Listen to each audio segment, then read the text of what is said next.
So, Ethereum fees are going through the roof. Why? And how can we stop this?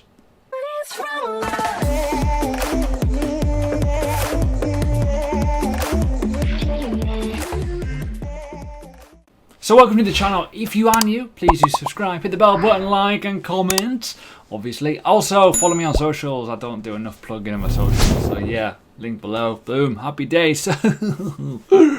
This morning, I tried and failed. Well, I didn't fail, I just didn't do it. Basic attention token. I thought, it's been a few months since I've moved them out of my uphold where I get paid for like donations, Brave browser adverts, all kinds of random stuff. So you get like a little trickle, right? Thought I'd move it. Got a right shock when I did it.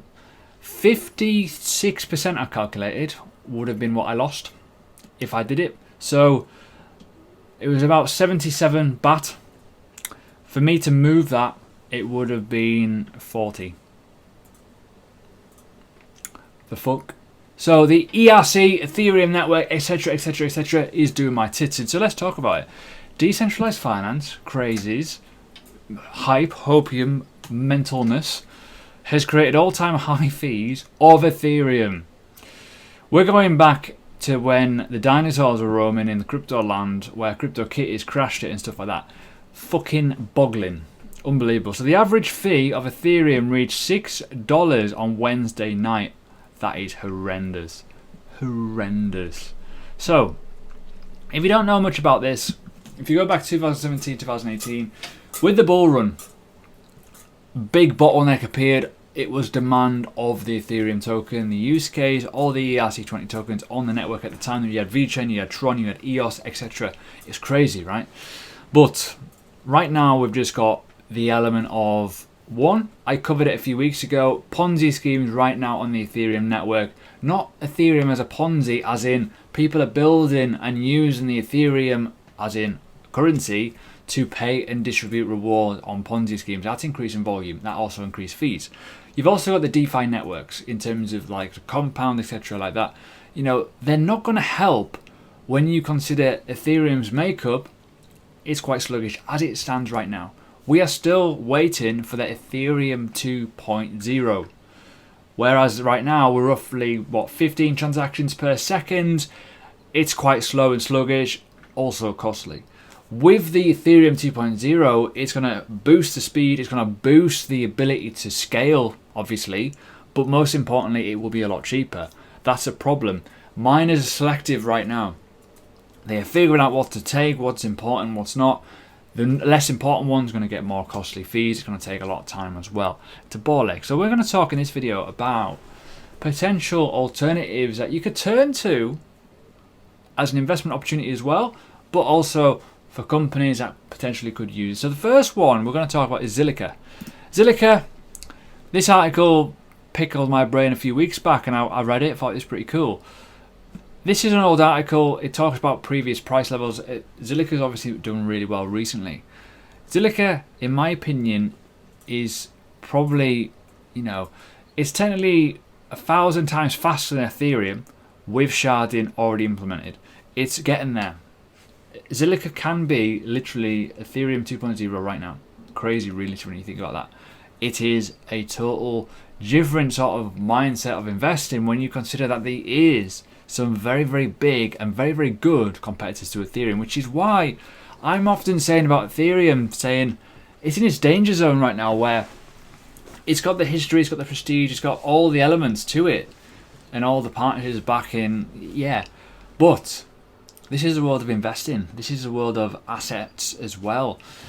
If Ethereum cock up, delay, and have issues with Ethereum 2.0, there's problems. This is going to lead to other competitors being able to take a bit more of that market share off it. Just think of it like Amazon. Think of it like all the companies that are around Amazon who are competitive but not got the prestige of Amazon.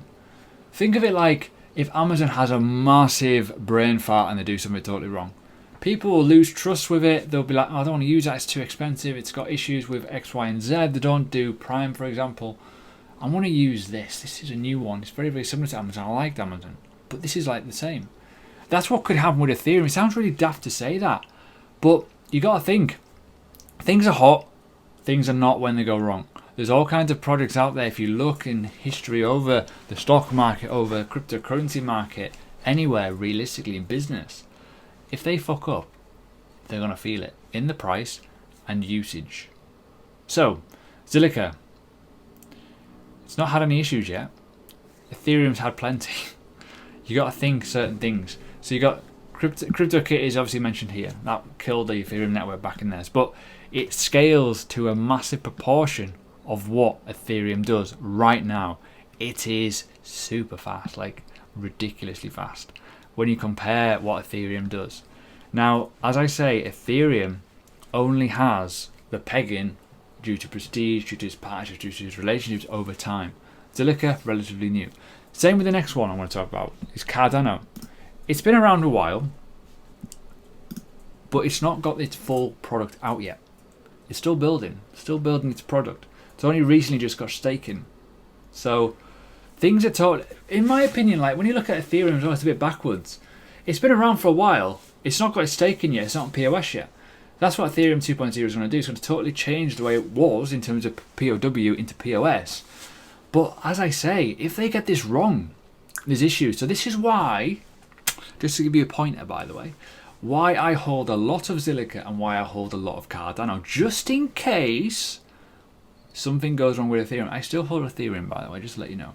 But Ethereum for me, if there's issues, if there's delays, if people are not that bothered by that, it doesn't matter. But there's competitors out there that are willing to do exact same thing as what Ethereum does at a much faster speed, already built, and cheaper fees. Cheaper fees can kill a project. Expensive fees can kill a project. Cheaper fees can make a project, because people hate fees. So when I talk about Cardano, I talk about it quite a lot, but I don't think people realize the gravity of what they're trying to build and where this could go price wise, with a bit of hype, with a bit of use case. It's still getting there, still slowly getting there. But when you consider how long Ethereum's been around and what issues it's had, that's where you can see why prices reacted in such good times when the bull market. The next one I want to talk about is this competitor here. This should be the last one I kind of touch on. I get this talked about an awful lot on my comments. Check it out. I've not really looked at it. I've been pretty much deep in the world of Zilliqa. You can see it's got some really good price action. Its market capitalizations went up a lot over the last few months. It's doing really, really well. But you got to consider as well, this could be a very, very good alternative to the world of Ethereum. You've got to look at all these alternative methods of decentralized applications where things can be built on via smart contracts. Simple as that. So what I would say to anyone who's looking to invest in the world of crypto, look at what's good, but look nearby. You got to be an investor. You got to think of things before they really do pop. People are looking at Chainlink right now. It's the main one. What people are doing is looking at the alternatives to Chainlink and making money. Look at Band, for example. Crazy moves over the past few weeks. But stuff like this, as Ethereum gears up and grinds up to that top level, you're going to see people, one, pushing it, hype, price action. If it goes wrong, the opposite way around. But you'll see all these alternative projects do really well. You'll probably see Zilliqa pump. You'll probably see this pump, for example, very, very briefly over time. But market share is massively important. So what I would say, Ethereum, sort your shit out. Fucking hell, that's ridiculous in terms of how big them fees are. It's disgusting. But this does lead a light to why alternative projects should be looked at as a possible, investment opportunity. So take a look at Zilliqa, take a look at Cardano, take a look at Algorand.